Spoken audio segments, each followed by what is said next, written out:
பாக்கியலட்சுமியை போல வந்து பார்த்தீங்க அப்படின்னா, ஒரு பொறுமைசாலி யாருமே இருக்க முடியாது.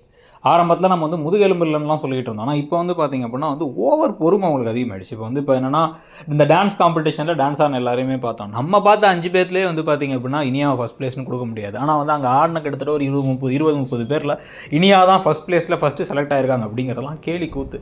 அட்லீஸ்ட் அவங்களுக்கு என்ன ஒரு விஷயம் நல்லா வருமோ, அந்த ஒரு விஷயத்த காம்படிஷனா வச்சு பிளேஸ் பண்ணியிருந்திருக்கலாம். நம்மளையும் பார்க்குறவனையும் வந்து கிறுக்கனாக்குறாய்ங்க அப்படிங்குவாங்கல்ல, அது ஒரு வடிவேல் டயலாக் மாரி ஆக்கிட்டு, கடைசியில அவங்க மேல போயிட்டு என்னுடைய பேரண்ட்ஸ நான் கூப்பிடுறேன் அப்படின்னு சொல்லிட்டு வந்து கோபியும் பாக்கியாவையும் மேலே கூட்டு போகிறாங்க.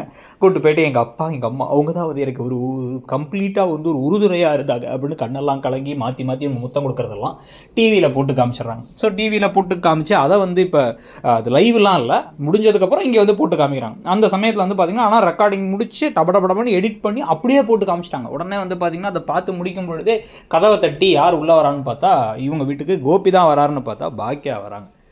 அதுக்கு முன்னாடியே வந்து மயு பாப்பா அவ்வளோ நல்ல ஒரு பிள்ளையா, எனக்கு நீங்கள் சந்தோஷமாக இருந்தால் போதும், அதான் என் பிறந்த நாளுக்கு தேவைன்னாங்க. இனியானா அந்த என்ன சொல்லியிருப்பாங்கன்னா, நீ அழுதுட்டு இருந்தாலும் பரவாயில்ல, எனக்கு புதுசாக வந்து ஒரு ஃபோன் வேணும் அப்படின்னு இருப்பாங்க. சி அப்படின்னு இருக்கும் நமக்கு.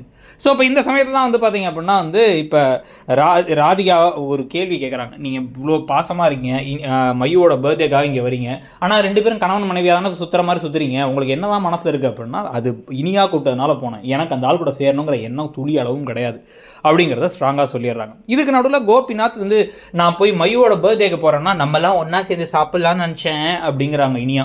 உடனே சரி ஓகே அப்படின்னு சொல்லிட்டு அவரும் ஓகே நான் போகல, மையுக்கு பிறந்தநாள்லாம் என்ன எனக்கு என்ன அப்படிங்கிற மாதிரி இருக்கார். இந்த அளவு கேவலமான ஒரு ஜந்துவெல்லாம் மனுஷன்னு சொல்கிறதுக்கே நமக்கு அருவருப்பாக இருக்குன்னு வச்சுக்கோங்க.